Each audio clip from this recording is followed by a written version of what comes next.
I'll do it my way. Arthur Guise, mon frère. Enchanté. Monsieur. Vivre la France. Sure, let's just jump into this thing with both of our legs and both of our feet. This is Assassin's Creed Unity, which came out today.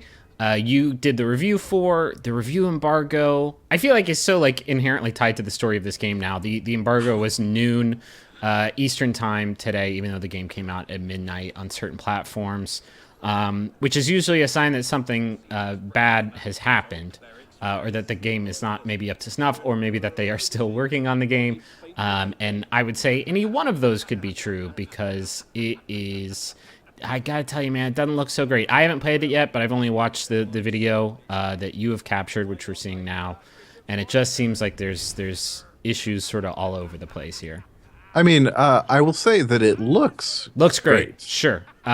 This is on, what platform is this on? This is Xbox One. Okay. It does not run great, as you can see. The weird frame rate issues you're seeing are not the result of video compression or loading errors. That is like the frame rate of the game frequently. And it gets really bad later on in this video in big crowd scenes. You could see there, just even when you turn the corner, it fell off. But later on, there's one scene where you're just in a mob of people, and it is a slideshow. So we'll get to that later. Obviously, that stuff is all very disappointing. The only thing I've heard is that, like, on really super high-end PCs, it is performing better than other platforms. But anything like mid-range and also PS4 or Xbox One, I haven't heard anything about the current gen. There are current gen. No, there's no current gen version. Oh, I'm this sorry. is a next-gen only game. I was thinking of Rogue, which I've actually seen get better review scores than this game. I mean, I've only seen one review for that game. That's a video for another time. Let's stick to Unity. Obviously, the performance stuff is kind of a bummer, but I mean, the problems with the game are not necessarily tied to that, which is more disappointing to me, because the other stuff ostensibly could be patched out. I don't know if that's actually true in the case of Assassin's Creed Unity, because one of the big talking points for Ubisoft is how this game is pushing the technical envelope for next-gen platforms, and how they have used every molecule of power that those systems brought to the table. Which, I mean, it clearly is, like, because when you look at the crowds, like, especially here. Yeah, they've rendered a billion different Frenchmen. And there is nothing like this on the last-gen consoles. Like, this is an unprecedented level of detail. Also, the buildings are 1-to-1 for the first time in the series, which is impressive. Yeah, that's neat. But the problems with the game, from what I'm hearing, aren't all technical. There's also some issues with just sort of the missions being a bit boring, a bit repetitive. Can you talk to that at all? So I like the mission structure in this game much more than I did Black Flag. In this case, what you're seeing is the investigation of a target and trying to find the best way to penetrate, in this case, Notre Dame, and kill him, ideally without being caught. Is that how you say the name of... I've always said Notre Dame, but... I think it's Notre Dame. Well, I guess... I mean, I'm not French. I am as not French as a person could probably be. Sure. But... Yeah, I think the idea of Unity is... And a lot of it is, I'm sure, built around the sort of co-op focus of the game. Is built around that idea of getting the focus back on assassinations. Getting it back on, like, coming up with clever opportunities and clever, like, different ways of carrying out those assassinations, other than like crashing a boat. The world sort of reflects that. Like, you just saw this guy saw me from a distance and drew his sword and started following me into the crowd. Yeah. And I went into the crowd and he lost me. And meanwhile, guards saw that he had his sword drawn. Yeah. And moved over to him to engage with him, and sort of stood him down until he put his sword away. And there's like an incredibly organic sense of the world that hasn't really been present in Assassin's Creed games in a while. So that's something for sure. Yeah, definitely. Like I really liked Black Flag, but I definitely missed that from that title, because I don't know, you got some of that stuff from like the plantation sequences.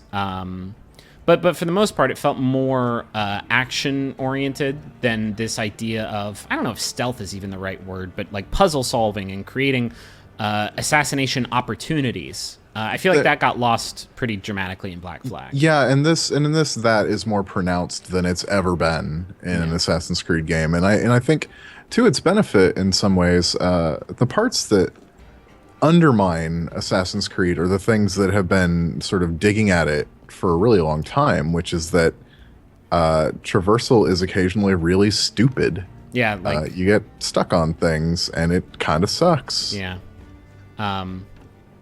Yeah, it would have been nice to see them address that. Can you talk a little bit about right now we're just seeing some solo stuff. How does the game experience sort of change when you toss 3 other assassins into the mix? So it's interesting in that it's a bigger deal than it sounds like on paper, in that in co-op you can wander around Paris with up to 4 people total.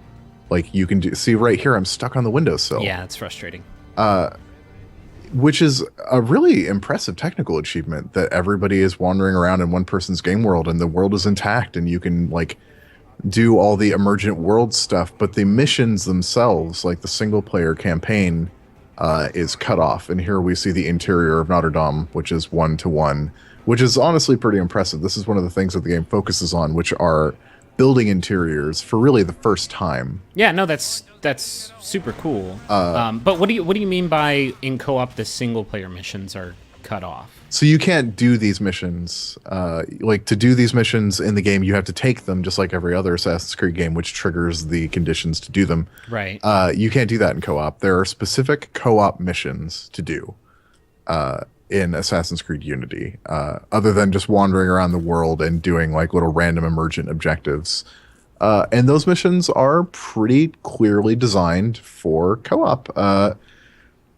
People need to coordinate, people need to work together, and it actually works pretty well. And there's some smart ways of marking targets in co-op and of signaling that you're ready to go to your teammates that really make it work in a way that they could have easily screwed up. Sure. I mean, it seems like I always get worried when I hear about games like this that have these different components that are sort of built around teamwork and cooperation and joint strategy, because I think that unless you're playing with a group of friends all using, headsets and all willing to work together to do stuff right, it's just going to be a shit show. It's just going to be a disaster. And here you'll see me dropping a smoke bomb and assassinating that guy, which is always cool. And then you get in his brain. Yep. It's a bunch of story stuff. So the story is you as Arno unraveling a mystery regarding the death of your sort of adoptive father. Okay. And honestly, it's one of the least interesting stories the Assassin's Creed series has ever had. And boy, howdy, that's saying something, because there have been some stinkerinos. But man, does it look good. Yeah. Man, do the characters look great, and man, does Paris look great. It's a real disappointment in that regard. But yeah, co-op works pretty well.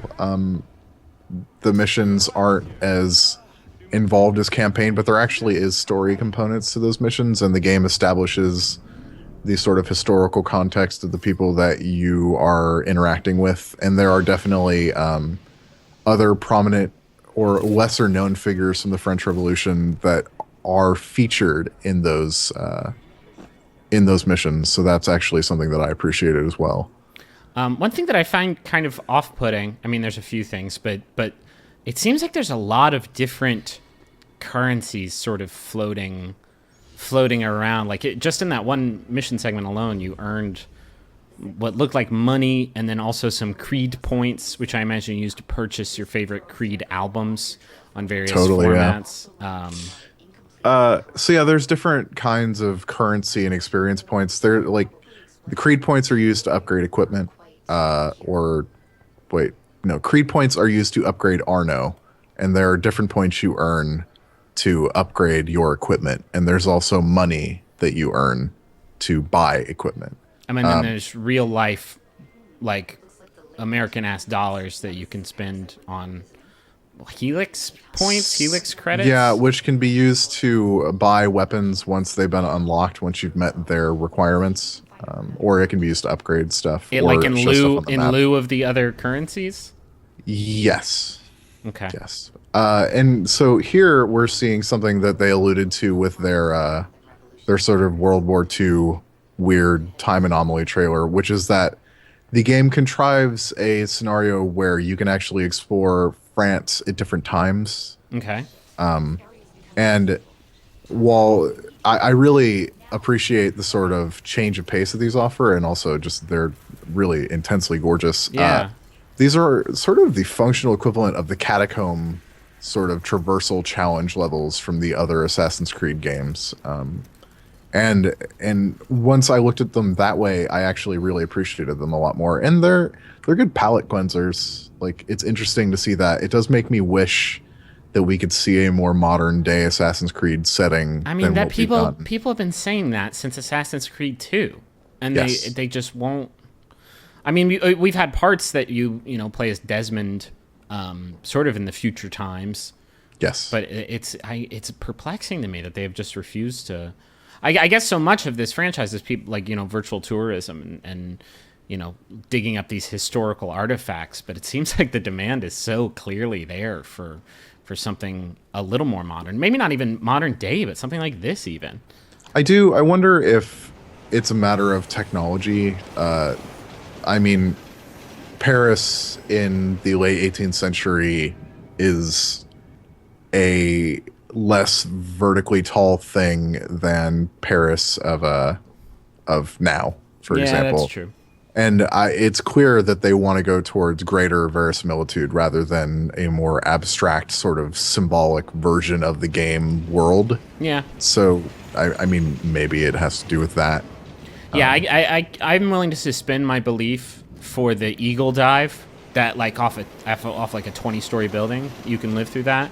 But if you take a header off like Willis Tower in Chicago, no, it's not going to work. No. Yeah. That's all of his bones are gone. They're liquid now. Although they've done a lot of work building a virtual Chicago for Watch Dogs. But again, even Watch Dogs struggled with rights issues to like modern structures. Like there are things in that Chicago that aren't real. Yeah, they're facsimiles. So it'll be a while, I'm sure, before we see that kind of thing in Assassin's Creed game. But in the meantime, this stuff is actually really cool, and there are a few of them that go to very different places. And again, you see me get stuck on some scenery. In like arguably the worst possible time to get stuck on. I would say getting chased by a train is the worst time to get stuck on a piece of scenery.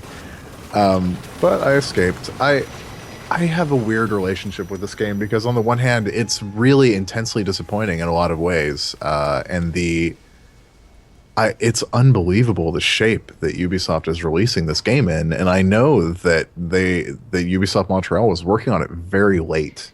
Do you think it's the kind of thing that is fixable through patches? Obviously, I'm talking about the technical stuff here, but do you think that they can do anything about the frame rate hiccups? I don't think that there's anything that they will do to fix the frame rate hiccups. It doesn't make financial sense to do it, and also the amount of engineering work that it would require might be better spent on another game by going by Ubisoft's sort of thinking. Sure.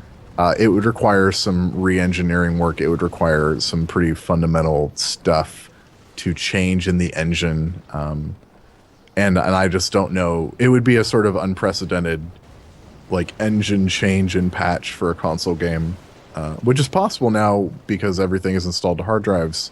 And developers can do that, but I don't think that they will.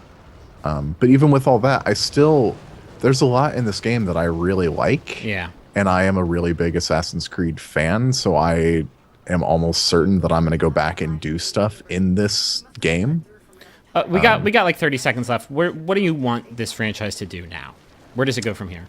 I think it needs to fix its problems. There are too many things that have been screwed up in Assassin's Creed for too long for them not to have like a serious sort of look inside to fix the things that have come unglued in the Assassin's Creed mechanics.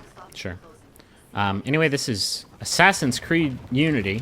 A few more games coming out this week that we're going to have videos for, and then next week's looking pretty crazy too. So stick around, and we will show you them.